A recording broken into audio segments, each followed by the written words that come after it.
Simply, it's a ridge located at the central hill, which we call Bazieta, or the White Plateau. Jerusalem based upon 4 hills. This is the central one. Now, the geographical location. We are exactly at the southern west part of Jerusalem. It's the continuation, or it's the hill that comes between Zion, the western hill, and Moriah. So this is the area that sits on the road, or the connection between Moriah from the east, Zion from the west. The name, Golgotha, from where the name came, according to the Hebrew tradition that goes back to the 3rd century BC, mentioned in 4 documents. Book of Enoch, the 4th volume, Book of Noah, Book of Jubilee, and Adam and Eve.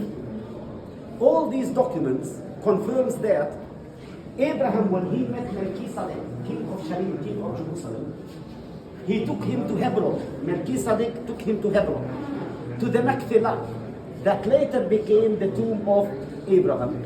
From the Machpelah, they took the skeletons of Adam and Eve, and they buried the skull of Adam under this place. From here came the name, the place of the skull. That's why in the Bible it was mentioned, book of John chapter 19, they took him to the place of the skull, or where the skull is located. So it's a Jewish tradition that had been adopted by Christians during the 1st century. Good Christians. And one of the reasons that Pontius Pilate crucified Jesus at this place, which was uncommon, they used to crucify the people at Mount of Olives and on the roads.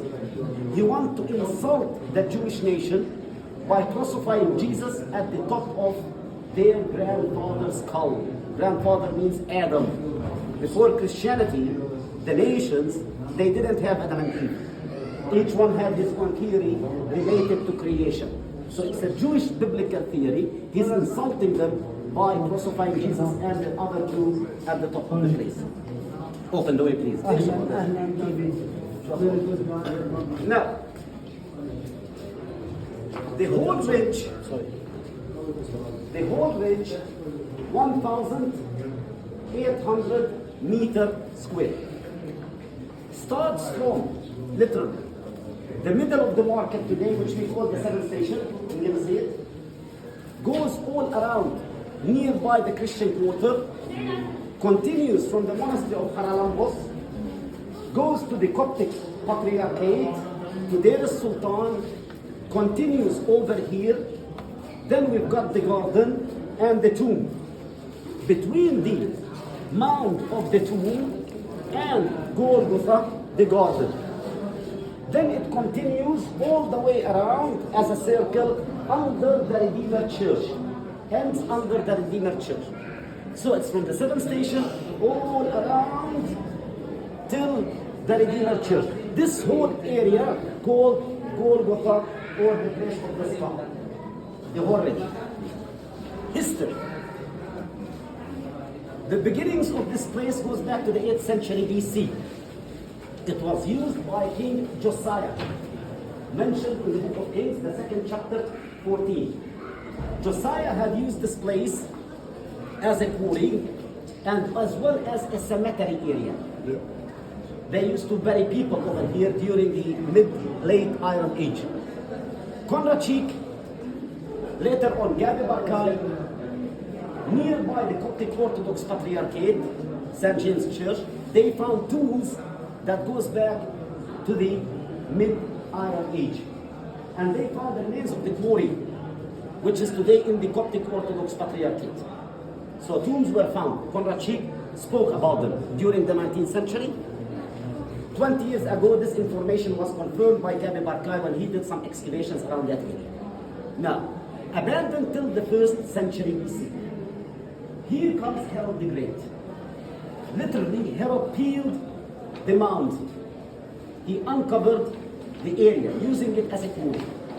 He quarried all around the place, but when he came to the rock of Golgotha, it was abandoned. Why it was abandoned, we shall see that, because they found that it's a limestone mixed with magnesium. So for the masons, it's useless. So according to our tradition, this is the stone that have been rejected by the masons. Psalm 118, Luke 12, Matthew 7 speaks about it. Jesus spoke about himself as the cornerstone. As well, he spoke about the place where he's gonna be crucified, buried, and resurrected. The cornerstone. So this became the cornerstone. The cornerstone that had been rejected by the masons. The stone that had been rejected by the masons. This became the cornerstone. So we are at the cornerstone physically. Spiritually, it's himself, Jesus Christ. Now, Jesus was crucified at the top of the place. Usually, according to the Roman law, the people who were aimed to be crucified, they were not allowed to be buried. The bodies should be hanged on the cross, and after that, after 4 days, it should be thrown in the wilderness. According to the Jewish law, in the book of Deuteronomy and book of Leviticus, after the criminals being stoned, they should be hanged on a wood. Cursed who gonna be hanged on a wood. Then the body should be taken down immediately after death and got buried. So Pontius Pilate here played politics. He did kind of compensation. He crucified Jesus to please the high rank and the high priest, but as well he allowed him to be buried. So simply to fulfill or to please his own followers. So he was crucified and buried. And this is a fulfillment for Isaiah chapter 53. Isaiah spoke about it clearly. He aimed to be killed among the wicked people, but his tomb should be among the rich people. Here appears the character of Joseph Arimatheus, one of Jesus' hidden disciples. Joseph Arimatheus, a very rich person, had a tomb opposite Golgotha in a garden. He goes and he asks for the body of Jesus to come down from the cross and to be buried. A phenomenal act to happen. He didn't ask about the two bodies of the thieves, but they took them down from the cross. The Bible mentioned before Sabbath they were taken down from the cross. Where? To the wilderness. Not to be buried. So, Joseph Arimatheus gave his tomb hewn in a mountain for Jesus. This became the tomb of the resurrection. Now, since 34 AD, the Christians haven't left this place. They worship between Golgotha and the tomb in the garden. Hegesepius, the historian of Jerusalem, 80 AD, spoke about it. Manarios of Antioch, Julius Titus, Julius Africanus, all of them they spoke about it. Even Philo and Tacitus, they spoke about it. The Roman historians and Philo of Alexandria, he spoke about the Christians being over here, worshipping. And they've had kind of a synagogue church, because they were Jews or Christians from Jewish background. So they've had a synagogue church around this area. Recently, during the excavations that happened nearby the Armenian area, they found walls that goes back to the 1st century. So most probably these are the walls of the Domos Ecclesia or the synagogue church that was over here. So, who says that the Christians have left the place and it was covered and forgotten, this is out nonsense. They were always here worshipping? Yes, they've worshipped over here continuously. Many historians spoke about it since the 1st century. Especially also a document called Didache or Didache that was written by the followers of the disciples, the 70 apostles. So Christianity haven't left this place. Even when Jerusalem was destroyed, this area was used as a shelter by the Christians. They remembered what Jesus told them. When you see the enemy coming, flee to the mountains. So they flee to the mountains, they came over here.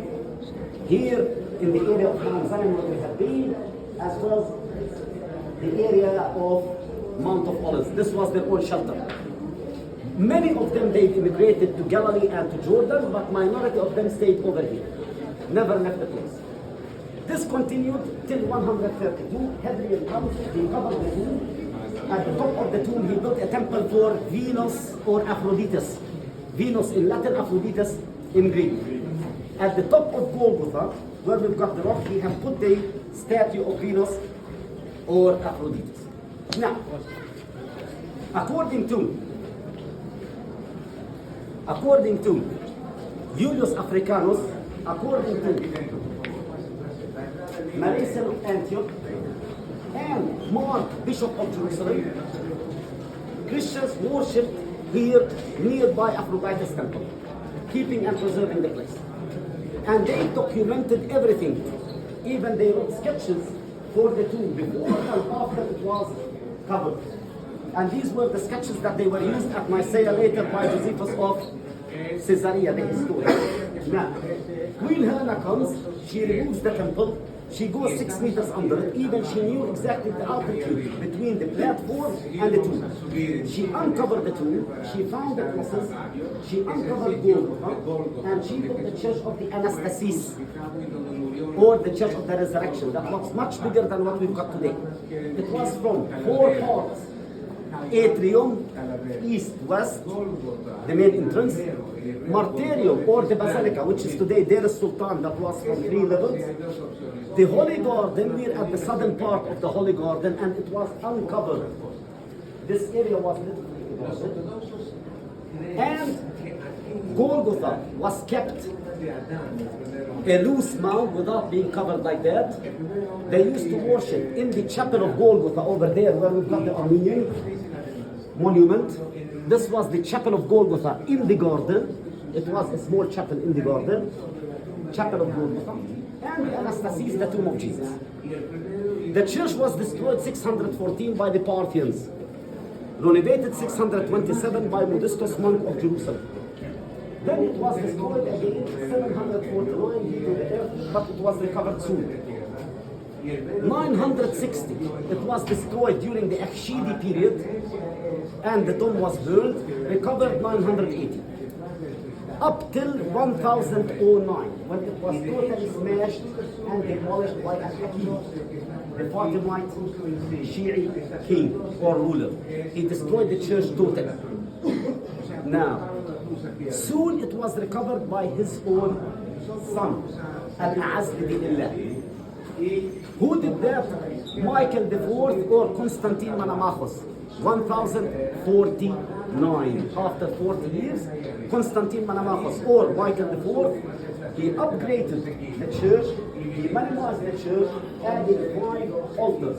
1 over here, 3, which is the altar of St. Mary Magdalene, the altar of St. James, the altar of the 40 martyrs of Sebastus, and the church of John the Baptist, which is today for the Armenians, outside the water and the going outside and the next. This was the main reason for the Crusades coming over here. To do what? To save the tomb from the heretics. Here we're talking about Orthodoxy and Catholicism. Now simply, the Crusades people over here, it took them 50 years to form the church as we know it today. So mainly it's a Crusader building built upon the foundation of the ancient Byzantine churches that they were over here and on the side. Till now, any questions? Questions?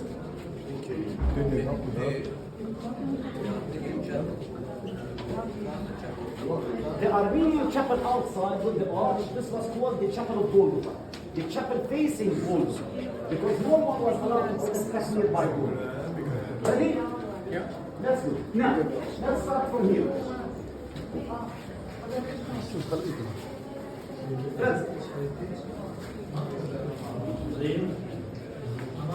you're looking at the rock of Golgotha, or the place of the skull. The building that we see over here goes back to 2 periods. The arch over here, and these 2 columns to the left and to the right, they go back to the time of Constantine Manamachos, Michael IV. The rest of the platform goes back to the Crusades. And here we've got 2 Crusader tombs. One for Vulcan and the other one for Gottfried. These are 2 tombs, literally. These are two Crusader tombs. Buried under it, two Crusader kings. This is what we call Adam's tomb. Because according to the tradition, Adam's skull was buried here. And this explains what was mentioned in the four Gospels. When Jesus died on the cross, what happened? An earthquake. And the rocks were cracked. So why the rocks were cracked? To allow the blood of the Lord coming down, washing Adam from his sin. That's why in every icon, we see the crucifixion, we see the hill, and under it we see a skull with two bones like that. This is the skull and the bones of Adam, washed from the sin, physically and spiritually. So that's why we call it Adam's tomb, or the chapel of Adam. During the Byzantine period, it didn't exist. This was the Holy Garden, and this was part of the Golgotha. The chapel didn't exist, but the tradition exists since the 3rd century BC. Questions? Follow me, please.